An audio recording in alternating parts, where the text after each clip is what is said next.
Hey, hey, hey! It is Creative Chat Cafe live tonight, 8 p.m. Eastern Time or whatever in your local time zone. I am pretty excited tonight because, as you can see at the bottom of the screen right here, we have a strip of our panelists. Really awesome. So you all, I have to tell you a little of the story. Whenever we have live shows, you must always expect some kind of challenges, right?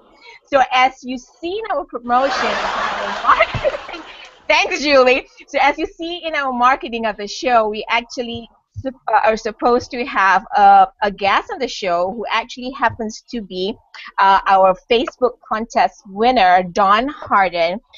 She's having some technical challenges on her end, so she might or may not even join us tonight. So we're praying that, Dawn, if you're watching this, I hope you're able to join us tonight. But otherwise, we're going to hang in here and take things easy and just easy breezy.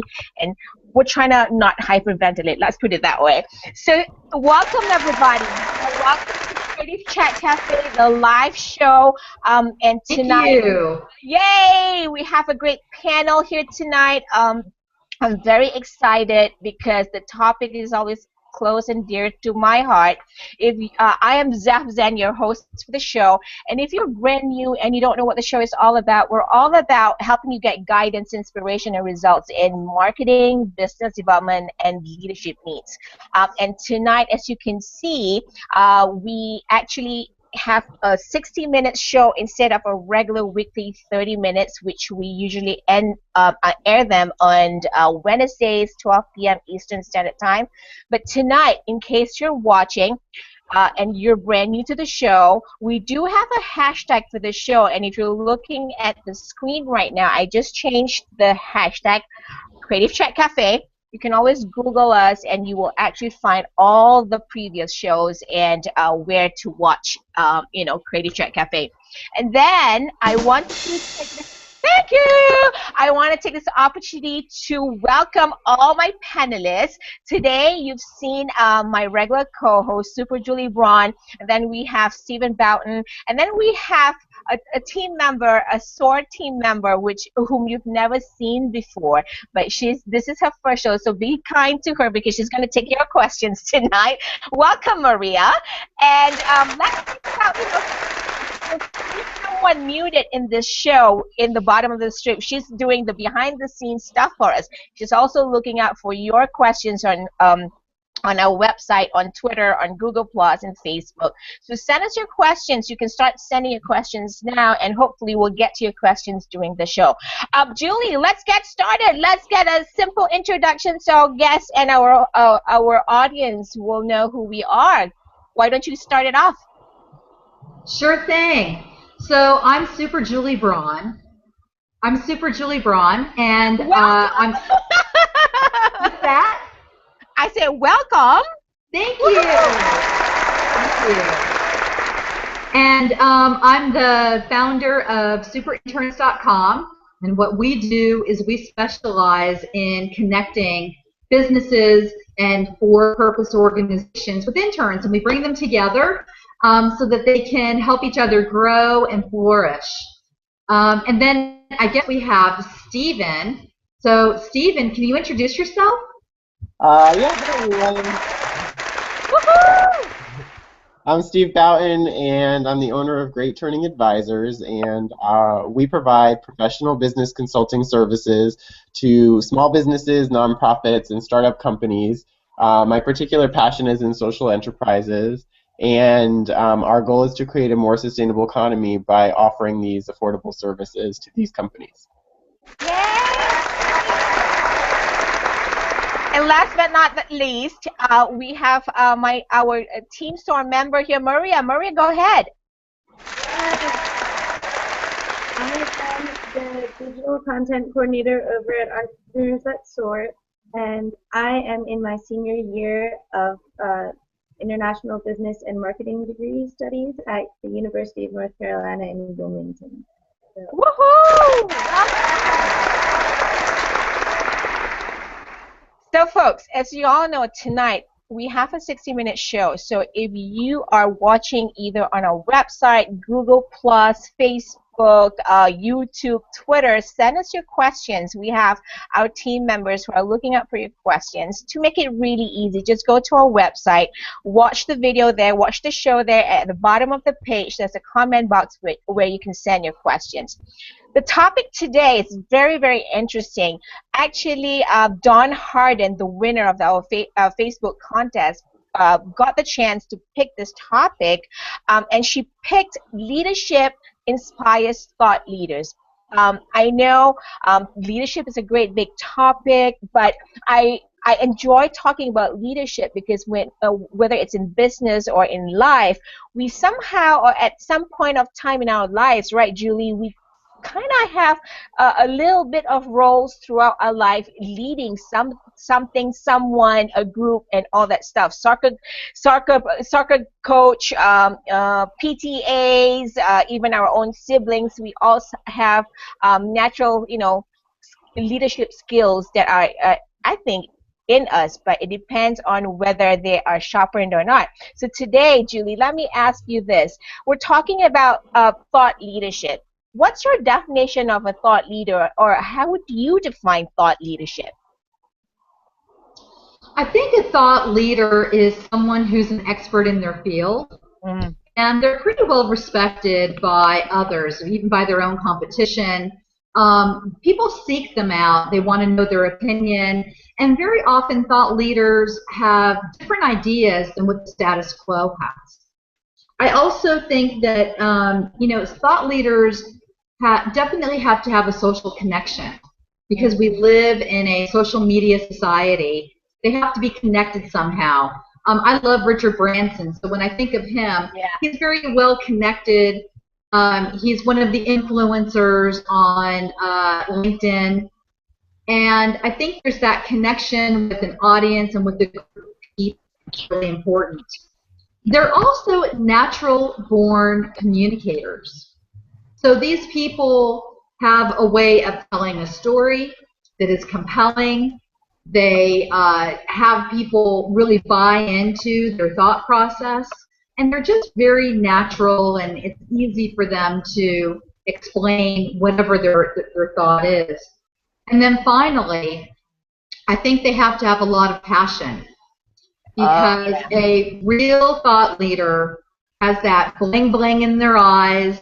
They've got, maybe a little drool in the corner of their mouth, because they're so excited about what it is that they're doing. Right. And I think that's a really good representation of what a thought leader is and should be. That's awesome that you mentioned that. And Julie, look who turned up. Welcome, Dawn Harden. You made it! Woohoo! We love that. So, folks, this is the guest that we've been waiting for. Don't you all love technology? Especially Google Hangouts. Sometimes you make it, sometimes you don't. You just have to roll with the punches and just go that way. Welcome, Dawn. We are so happy to have you on the show. Thanks. Can you hear us well? Yeah, it was a little garbled there for a second, but I think it's okay now. Great. Why don't you take about 30 seconds to make a little introduction of who you are? We all just made ours, so you're on. We're putting you on the spot. Oh, thank you. I appreciate this privilege, number one, so I thank you, Zeph, for that. I am Dawn Harden with Floral Grace Publishing, been in business for about 5 years. I have about 20-odd years in management and leadership development. My 5-year-old company is taking about 8 authors on a whirlwind trip right now. We are just doing everything. I handle everything from pen to print, basically getting their manuscript settled for them, making sure I find them the best rates if they can't exactly publish with me, because as an independent I can be a little pricier, but I find them all the best deals for everything that they need, including where to launch their book, what not to pay for, including marketing things that they need to be careful of, and just in general, just any scam that's out there. So I take care of their PR work, I build them websites, take care of their social media, everything, so that when they're on their way to continue their journey, they have a full-fledged business they can start on their own. Well, thank you for that.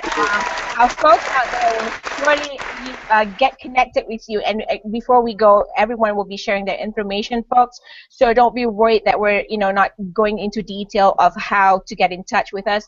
But Dawn, now that I have you on this conversation, before you came on, I was asking Julie about her definition of the thought leadership, and how she defines it in her own context. And as the winner of our contest, I know you picked this topic for a specific reason, because it is also the topic of your article you wrote online for People Discovery. Can you maybe tell us a little bit more about that story of this article, and what's the importance of this topic for you today? What's important to me is that individuals understand before they even start the process of becoming a leader what it actually involves. A lot of times individuals are so anxious to be able to have a team and to be able to lead that they're not thinking or conceptualizing what it actually takes for them to be a thought leader, let alone a leader. And so that's where, even in my field of expertise, if you will, I make sure to educate all of my clients in how to become better, successful people, and that takes human feelings into account. It's not just blindly going out and saying, I'm going to take over the world. So it seems like a basic concept, but it seems to have fallen off the radar. True. Julie, I love what you talked about, the thought leadership and your definition. How about you, Steve? I know one of the biggest thing, because you actually are very active in the social enterprise scene, and I am sure that you've met many thought leaders who are doing great things in the world. How do you define thought leadership, and what do you think are some of the key roles that thought leaders need to have? Because it's important to not only just define it, but we thought leaders should have some sort of a role to play. Absolutely. I think, Dawn and Julie have done a fantastic job of outlining, what thought leaders are and how we conceive of a thought leader today. I would add to that, thought leaders need to be motivational. So they need to have that passion, like Julie was saying, sort of that, drool at the corner of their mouth.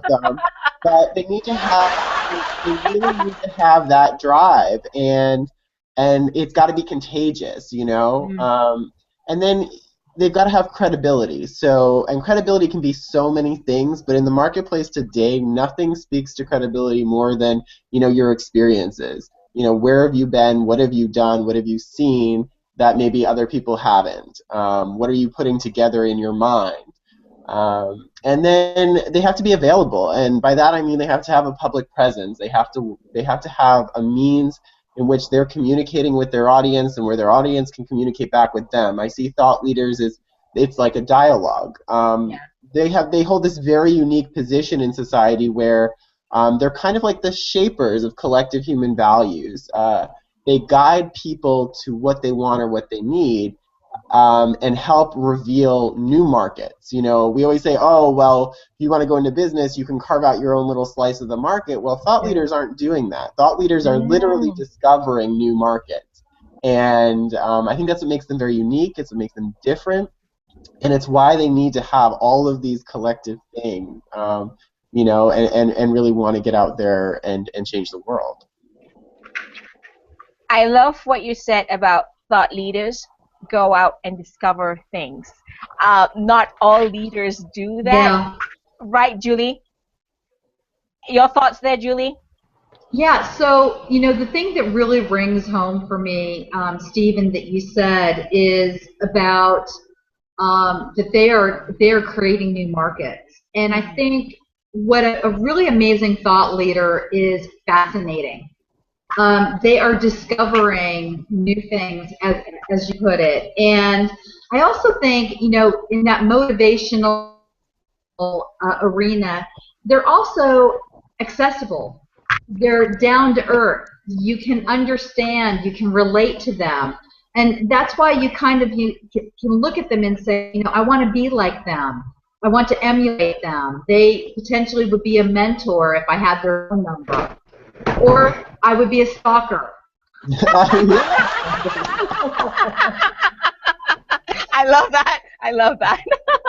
But I think leaders help us really understand, and they inspire us that way because they are accessible and because they're creating those new markets. So I think that you know, everyone's hit upon the real reasons why thought leaders are so important to us.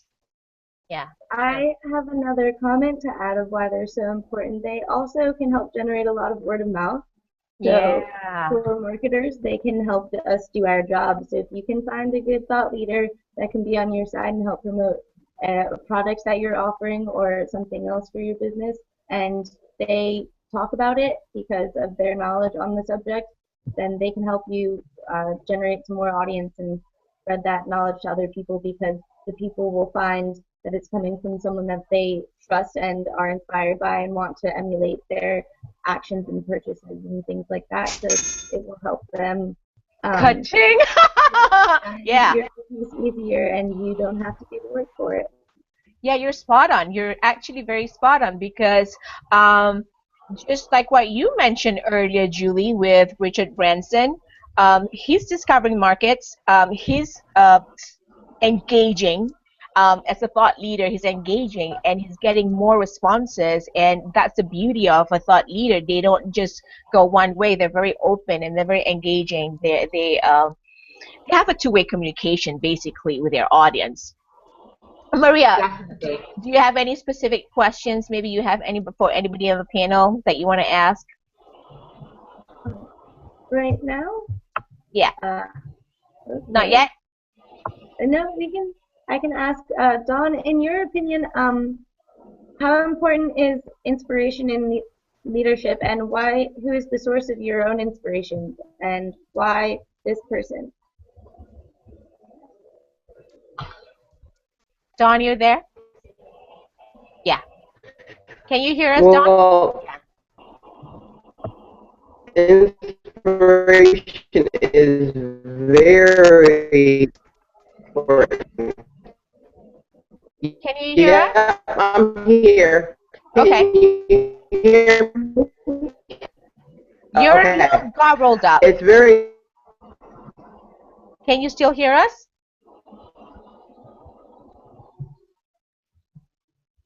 She might have a connection problem. So anyways, let's get, I do have a question actually for you, Julie. I know with your vast background, right, in corporate America and having your own business, I'm sure you've met some of, would you call it, leaders, thought leaders that you've worked with. And with thought leaders, they all have different styles. And being in corporate America, you might meet different types of thought leaders. As entrepreneur, you meet different types of thought leaders. But in your opinion, what have you seen some of the roles that shine within these thought leaders? Because what Steve mentioned earlier is just a little bit, maybe you have seen more as far as roles are concerned. You know, it's funny, when I was in corporate America, the thought leaders were so conservative and traditional and boring and bland very often. But that really made people who were remarkable. I also remember meeting Faith Popcorn, and I met her early in my career. It was probably close to 30 years ago. Oh my gosh, I'm really dating myself. But thank you.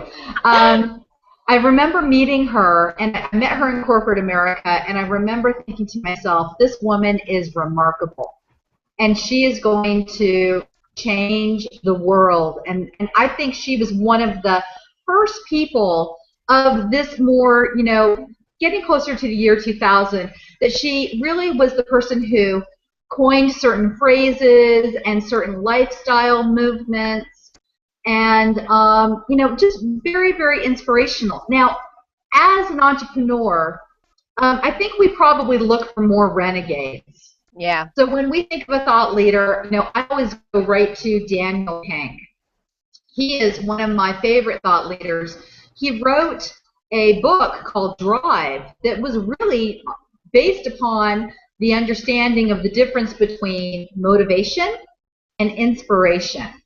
Wow. And he really challenged in that book that motivation, while it has its place, it isn't as much of a driving force as everyone thinks. If you think that you're going to get a $20,000 bonus to do something, are you going to try harder?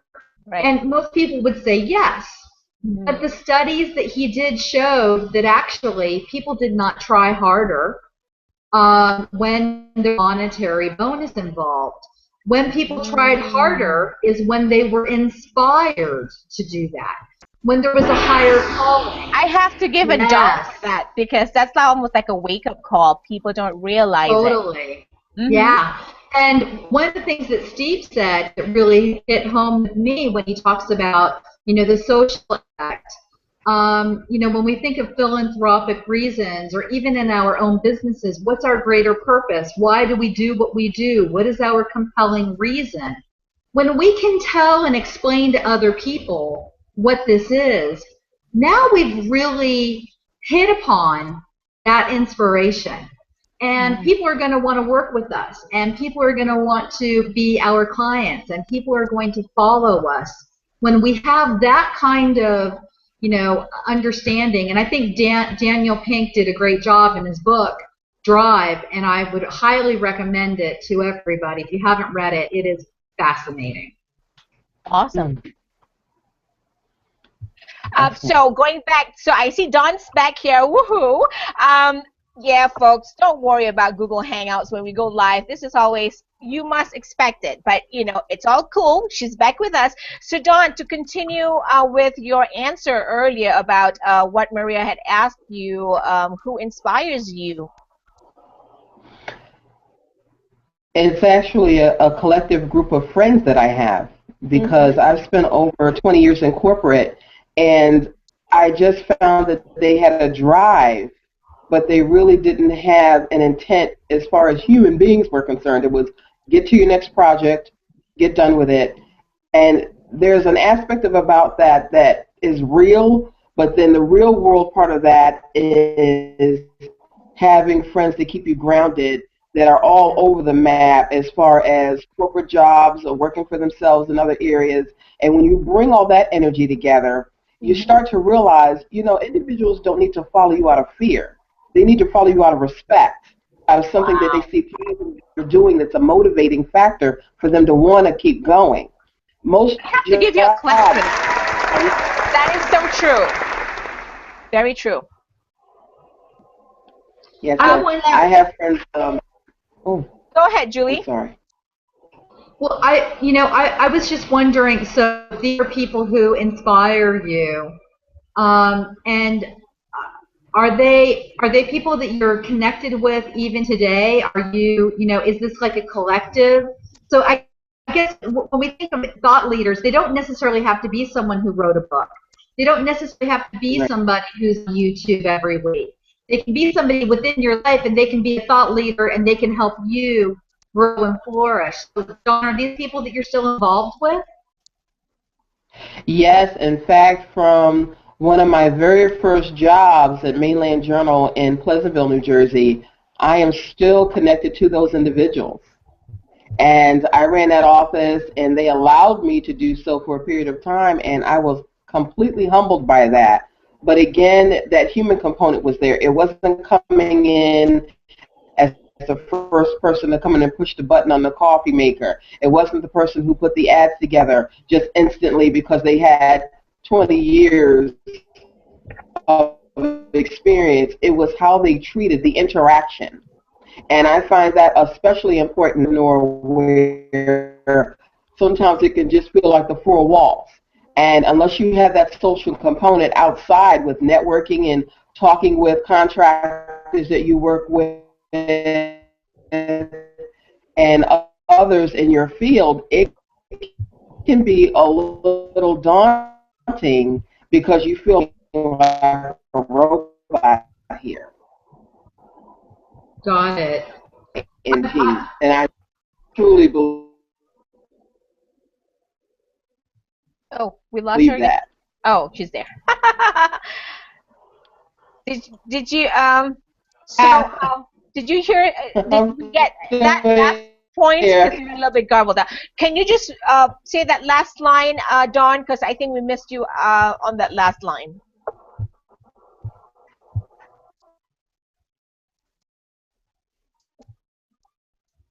Dawn, do you hear us? Moving on. So, anyone else got questions, Maria? I love your question, though, Maria, because whenever we thought about talk about leadership and leaders I'm in general, here. sorry. Do you want to repeat that, Dawn? That last line? We lost her again. Anyways, Maria, I was saying earlier that I love that question, and as we all know, when we talk about leadership, when we talk about leaders, we always ask who inspires us. So for you, Maria, who inspires you? Well, my grandmother was very inspirational to me. She shared many stories of her youth when I was a lot younger, and I was amazed at everything that she had accomplished. And she was just my little grandma. So if she Oh, that's awesome. That's awesome. Let me see. But I actually have a question for Steve. I want to know why he thinks inspiration is important in leadership, and who is the source of your own inspirations, and why that person.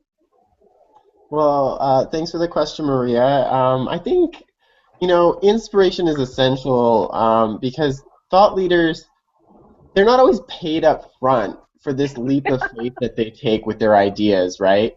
I think of them more as like pre-entrepreneurs. They're like so far out in front that they're not even like, an entrepreneur yet. Like it's just they're that far ahead of the game. And so there's a huge risk that they're taking on. And they can wait a long time to build the momentum behind their ideas and, discover the next big opportunities. So I see this all the time with social entrepreneurs. In my line of work. So it's kind of like if you don't have inspiration, you're not going to have that drive to get you through those rough patches. Personally, I tend to be inspired by a variety of figures. Contemporary. Who's your favorite? Huh? Who's your favorite? Well, right now, I'm really inspired by history. I'm reading a historical work on Abraham Lincoln, and it talks all about his suffering from lifelong depression and suicidal thoughts, but how that shaped him into being a very strong leader who was ahead of his time. So, it was because he was ahead of his time, which is very typical of thought leaders in their early days. That being ahead of his time was a cause of a lot of his depression because people didn't understand him. And, very much like a lot of people in the 19th century, he was a man of letters, he was a man of communication, right? And so in the 19th century, what did you do when you needed to communicate with your audience? Well, you wrote letters, you were a public speaker, you were a politician. And so Lincoln did this, and it wasn't really until after his death that he was, elevated to the acclaim that we know of him today. So I think that his story for me continues to be an inspiration because it gets me through the low periods and it keeps me focused on the changes that I see coming, sort of that light at the end of the tunnel. So everyone's got their bad days, everyone's got to, to find that strength to get through it because you just have to trust. Yeah, you know what's going on in the world, you have a good idea, and so when you hear stories like this, someone who suffered their whole life from this, very crippling, depression, but ended up being the most revolutionary man of our times, in the 19th century, and was able to accomplish so much with the abolition of slavery, being probably the second most famous president of the United States of America. So that story gets me. When I have a down day, I just pick up the book and I read a little bit more about how he dealt with certain things, and I get through and I just get back to work. You just gave me the goosebumps. Don't you feel that, Julie? I just feel goosebumps because here you're talking about history and talking about Abraham Lincoln and him being a thought leader.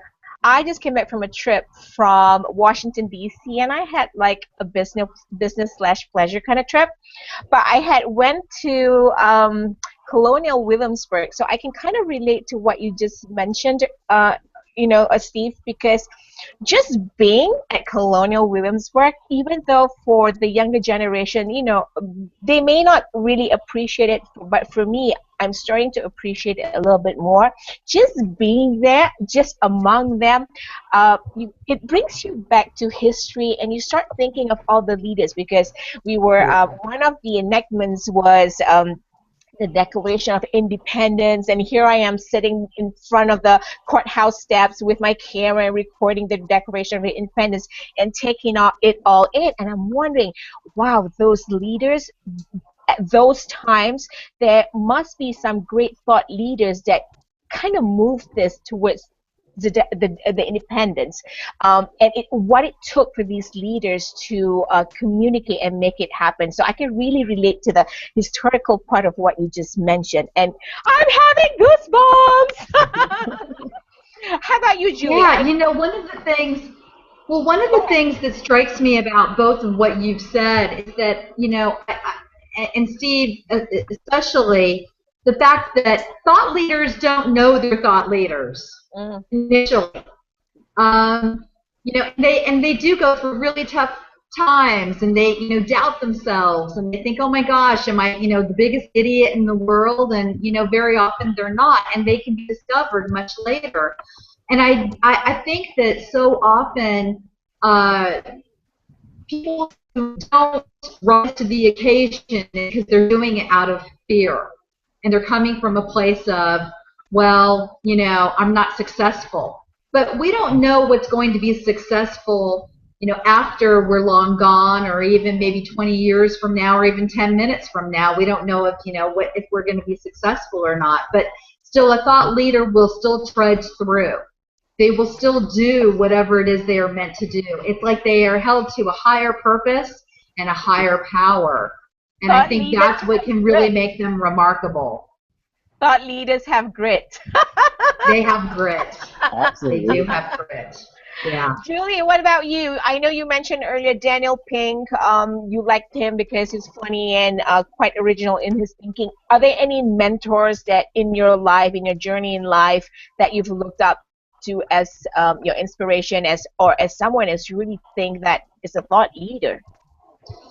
I do. I have a lot of mentors in my life, and one mentor in particular, Bob Proctor.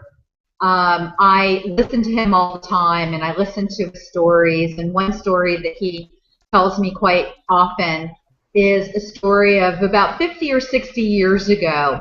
The difference between a really astonishing company or not. Shop owners used to have those stores that, when the door would open, the bell would ring, and then the shop person would come from the back of the house, and they'd ask you, hi, can I help you today? And they'd show all their things. And then there were, we jump forward 50 years now, and now we think about, when we arrive in the parking lot of Target, and when the doors open for us, and we, graciously walk through, and all of these things happen to us in that moment. And Bob is such a great inspiration to me, and he is a thought leader because he's always teaching me something new. He's taking me to a place that perhaps I hadn't thought or considered before. And I think that's another, that's another piece, is that they may not be the most popular person, but they're getting you to think. And they're getting you to think deeply about your life and your world now. And in fact, Bob led me to understand that I have to be very, very good about opening my doors for super interns, and to, really kind of think differently about the business that way. And so I think when we have thought leaders like that, they kind of change our thoughts, and then we end up acting upon what they've talked about, and then we become the thought leader because then we share it with others, and it kind of goes on from there. I have a question for Dawn, though, and that's about being philanthropic.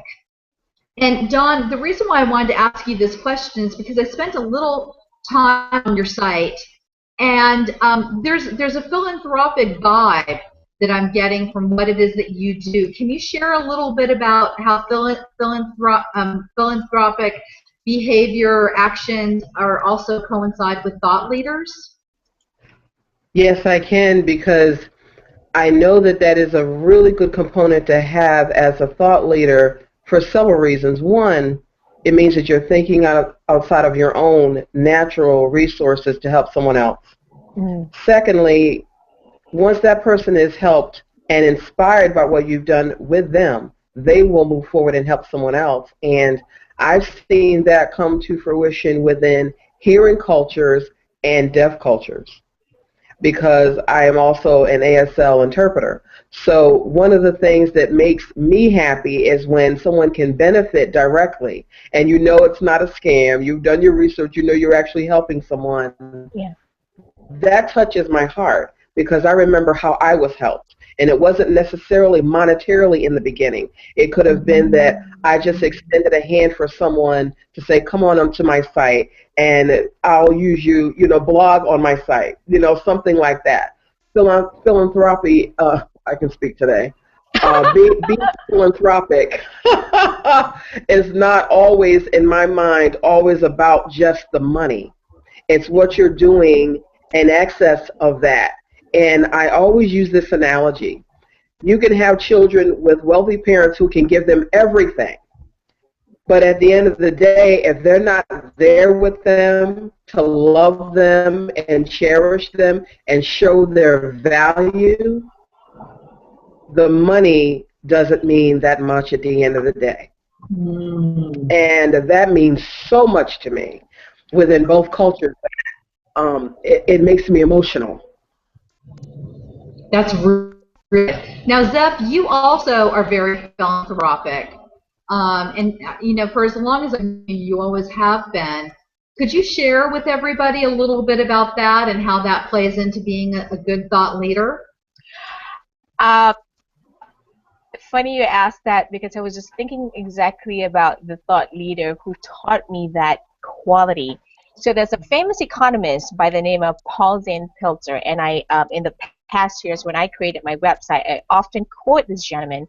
He says, you only win when you help others win. And I had stuck by that always, and that's why, Steve, I'm having goosebumps again. I'm falling in love with social enterprise, because it really, really connects to what Paul Zane Pilzer says. You only win when you help others win. And what Dawn, you just mentioned earlier, it's not always about the money, but I believe in what you give, you will always get back. It may not necessarily be in the form that you want, but they always come back. And my mentors had taught me and instilled that in me day one when I decided to become an entrepreneur. So I've taken this to heart. And Paul Zane, I actually personally met Paul Zane Pilzer at a business conference, and it sunk. And I said, if each and every one of us helped only one person, Julie, just like what you and I do through our internship programs, right? If we can only help one person, even though that person doesn't take what we're teaching them or sharing with them to help them succeed, it will somehow have an impact in their lives.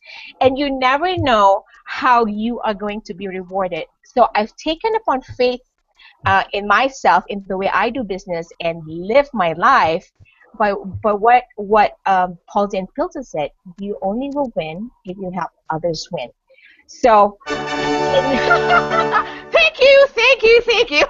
And I feel if it's a natural thing for you, it will come back, and that's how I've taken it into my business and life too. That is just awesome. Yeah. Fantastic. I know we're 20 minutes out from the show. I just want to check with Maria because Maria, I know you are monitoring our questions coming in if there's any. But if we don't have any, do we have any questions by any chance, Maria?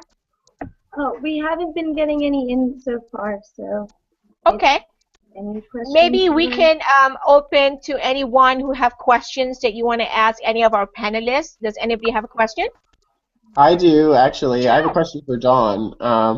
So, Dawn, I loved hearing you talk today, and I just, I'm in love with what you do. I want to get on the phone with you after this and talk to you more. There you go. There you go. Woohoo! Sure. But, Yay! but this topic of thought leaders is so fascinating, and so my question for you is, what advice would you give to budding thought leaders that are still struggling to be heard? They're not quite there yet. They're just sort of, they know they've latched onto something, but maybe they're going through that doubt. Maybe they're not there yet. What would you say to them? To keep it real, number one, take a deep breath. It's okay. They don't have to know everything all at once. To just be able to be that sponge that they need to be, because sometimes in our 20s we can get a little ahead of ourselves and think, now we've conquered the world, we've gotten our degrees, we're doing all this stuff. Yes, we all have our Superman cape on, but we have to allow some time to learn from others. Not that we can't learn from one generation to another, but we all have to be humble enough to say, okay, I need help. I need to learn a little more. I need to be educated a little more. And so that does take a bit of humility, something that you don't hear talked about in any industry, really. But it has a huge impact on your ability to be a good listener. And if you're a good listener, you're going to learn. If you learn, you're going to put those into practice, hopefully, and then you're going to be able to move forward. You can't grow without that component. You just can't. Another goosebumps for me.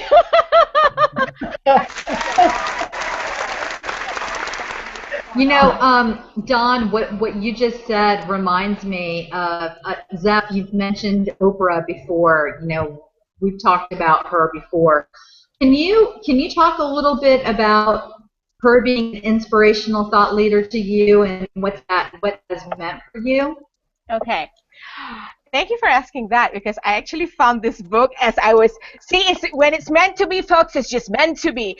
I don't know where this book went after a while, and suddenly I was in my room praying today, and see what I found.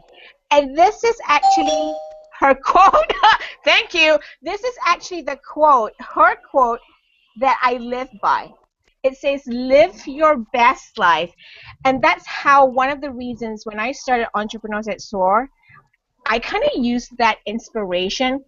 To me, I don't see her as a millionaire.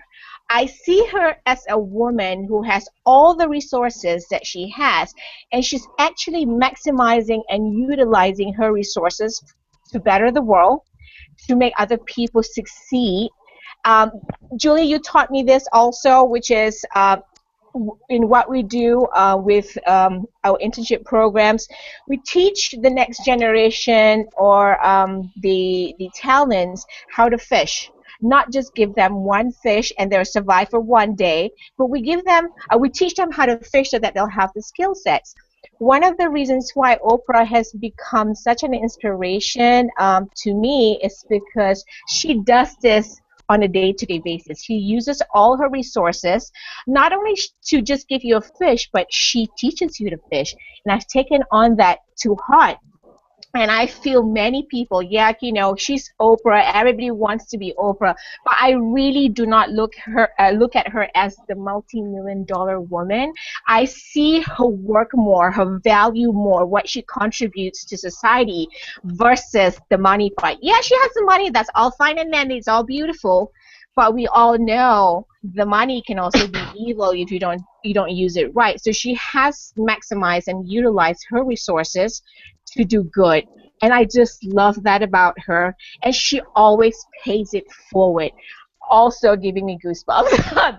That's how I've taken on her as my idol, because I truly believe each and every one of us, with the right resources, even though it's very minuscule resources, we can actually impact someone else's life. That's how I look up to her. Anybody else have any questions for any of our panelists? Yes, actually, I have a question for Super Julie, because I know that you focus on interns so much with your business, so you are constantly recruiting new interns, new talents into your business. So how does one display their leadership skills in an interview without sounding as though they're unwilling to change or maybe unable to take directions from a leader in the organization? Wow, that's super awesome question. Yeah, that's wow. Yeah, you should get a dog for that. That's an awesome Thank you for giving me an extra minute to think about that. That is a really good question. You know, I think one thing to do during an interview, which most people don't do, is to tell stories. And so give examples of where you've been a leader. Give examples of where you've led a meeting or a team or a group of people, or maybe, you know, even your friends in planning a party or whatever it is, but tell stories.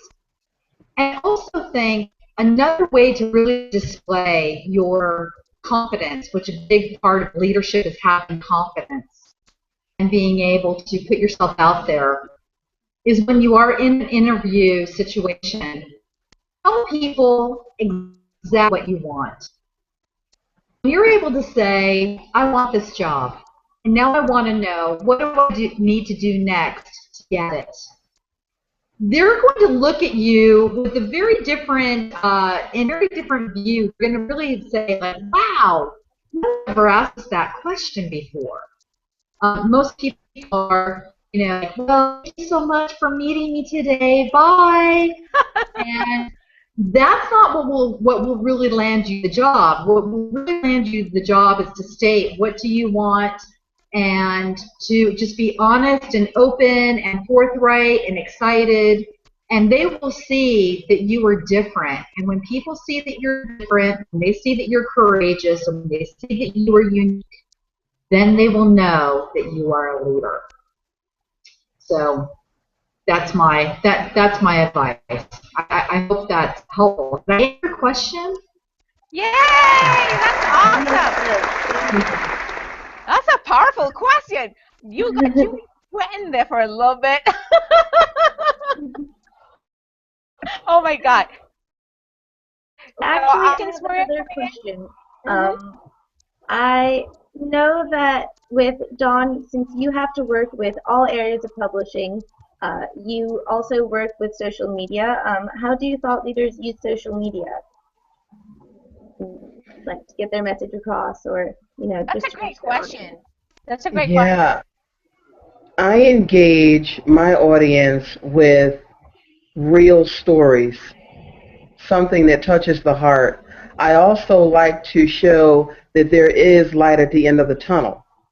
And every story doesn't have to end in a rainbow, but if it can have one element that it will really inspire, then I think that is not so much of a hook, but just something that will grab people. And don't let it be about you. I loved your other question too, because in my head I was thinking, be engaging in your interview. And that's what you want to do when you're online. Be engaging. Just don't go online and blah, blah, blah your business. No one really wants to hear about that. If they really find you engaging, they're going to get to that anyway. So what you want to do is bring them in, almost if like you're bringing them for a nice warm cup of coffee in your living room in front of the fireplace. And that will keep them engaged. Awesome advice, because Dawn, what you just hit upon is very often when people go into an interview situation, they just sit there and they wait for the questions to come to them. And really, it should be a conversation. It should be a back and forth dialogue. Exactly. Out. And that's what I love about it. Oh, that's fantastic. Here's a doll for you both, ladies. Because you know what? You're spot on. Talking about that, Julie, can you see all those interviewees being interviewed, and they'll just sit down there. Of course, we understand that they're probably nervous and they may think that they're going to say something wrong. But I think a lot of times it's about having a little bit of a practice before you go out for the interview. Make sure that you can tell your story. One of the biggest things that I actually was taught from my mentors, they had mentioned to me, if you cannot recite your resume or tell it in its story, you probably, I mean, the interviewers will probably know that you're actually faking it or you're adding stuff to your resume because they can see the connection. So that's great. Don't, I love what you mentioned, Julie, to share that story and make sure that the resume will also reflect that story. Am I right, Julie? Definitely. I mean, that's, again, it goes back to engagement and,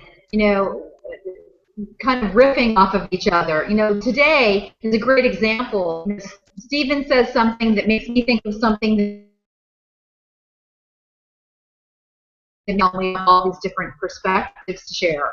And I think that's, that's what you want to create for sure. We kind of got a little bit off topic, but yes. This has been just such a great session. I've really enjoyed it.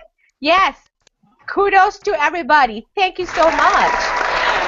Well, I know we're close to our end time, folks, but here's what I want to suggest to all our viewers and audience out there. Yes, this is a long show, but post the show, what we actually have is all the different social media platforms, the social networking sites. Make sure to connect with each and every one on this panel. If you have any questions for Steve, Maria, or Dawn, or even Super Julie, make sure to connect with everyone because they will be sharing their contact information post at the end of this show. So before we go, I just want to say this has been a great show because each time I get on Creative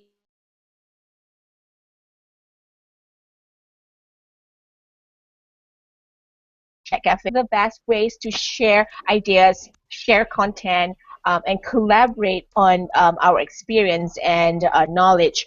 I would like to share some information before we go. As you all know, today is a special live Creative Chat Cafe, a live broadcast, because we have 5 Wednesdays in the month of October. So we usually do weekly shows 4 times a month. This month we had the 5th Wednesday, so I said let's just do a live hangout, and this has been great. Thank you, everybody. Wanted to share a little bit more information. Let me see if I could share this information here. So if you are to watch Creative Chat Cafe weekly, here's the website that you would go to, entrepreneursthatsoar.com. You will see at the bottom here in my lower third. That's the website where you will watch the show, and I'm going to share with you a little bit of what it looks like, our website.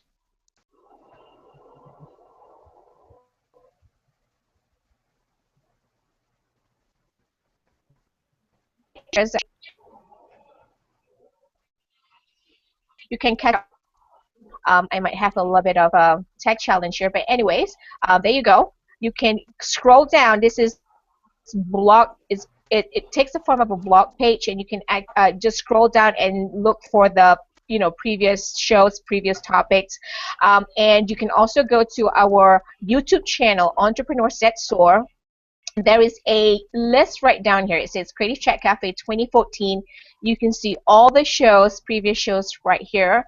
And we invite you to join us on Google+. Zeph, I'm not seeing, you're not seeing it? Is it Zeph, delayed? I'm not seeing the page. No. Is it delayed? Does everybody see it, or only Julie? Is anybody else seeing the page? Yeah, I see it. Intermittently. Oh, okay. Yeah. Okay. It's probably just a little delay. But here's our Google Plus community page, Creative Chat Cafe. Come on in, join us. There's a tab right here where you can introduce yourself, make announcements, and we post show conversations here. Well, I'm sure many of you out there will have more questions and would like to communicate with us. Now I have a little bit. Okay, here goes my camera. Why don't we go around the room here and share our contact information so that our audience can get connected with you, and if they have any questions, can contact you directly. Julie, why don't you start off? Sure thing. So if you want to know anything about interns or internship programs, please contact us at superinterns.com. And you'll find there's lots of information on our website, and there's lots of ways to connect with us. And we're happy to meet everybody and talk to them about the importance of people and helping people. Thank you, Julie. Thank you. Steve, go ahead. Okay, if you guys want to get in touch with me or anything that we're doing over at Great Turning Advisors, you can find us on the web, www.greatturningadvisors.com. We're also on Facebook and we're on LinkedIn, and we continue to try to grow our social media presence, so keep an eye out for everything that's new, and I hope to be talking to some of you. Especially Social Enterprise. He's the go-to guy. John, you're up. All right, you can contact me through my website, which is www.floralgreenspublishing.com. You can also find all of my social media contact information there, or contact me via my email, which is dawnahardin@gmail.com. Looking forward to hearing from you. Thank you. We'll have Maria share her contact information. So I'm going to tell you folks what Maria does for our team. So all the information you saw on our website, on our blog page for Creative Chat Cafe, this is the girl that develops all the content for us. She blogs for us images and all that stuff. So if you want to get a little bit more information on how to do certain things, tips maybe, you can contact her. Why don't you go ahead, Maria? Well, if you have any specific questions related to any of the blog posts or anything on the website, you can always just leave a comment at any of the pages, and I'll be able to check it and get back to you. Or you can find me in the Google Plus community in Creative Chat Cafe's community page. I am updating that site weekly, multiple times a week, so you can always just contact me through there. And yay! Wow, we made good timing, but I hate it when we have to say goodbye. We can definitely go on and on because the topic of leadership never goes away. I personally love the topic of leadership because I feel that as leaders, we need to be inspired and empowered on a day-to-day basis. Just not one time, not twice, not 3 times, but on a day-to-day basis. Because whenever we face challenges in our lives, we all know that we have a lot of them, right? We can falter and we can give up easily. But the topic of leadership, if you have somebody that you look up to or empowers you or inspires you, somehow deep down inside, I feel that we're always inspired to better ourselves and just be a better person. So we're at the end of the show, folks. Thank you so much for watching. If you have any questions, leave us your comments at the end of at the bottom of the page on the blog page here, and we'll get to you when we can. And post show next week, we will have this show broken down into small mini videos. We will have table of contents on a specific topic for this show, and you can just, if you don't have the 60 minutes to watch the entire show, you'll have the mini clips of the video on our YouTube channel on your desktop, and you can watch very specific titles for the videos. Until then, I just wanted to take this opportunity to thank everyone who's on this panel tonight, who has taken the time out of their busy schedule to be with us on the show. Thank you, Julie. Thank you, Steve. Thank you, Maria. Thank you, Dawn. And looking forward to the next week's show of Creative Chat Cafe, Wednesdays, 12 p.m. Eastern Standard Time. Until then, see you again. Bye-bye. Have a great day. Bye. Bye. Thank you. Bye.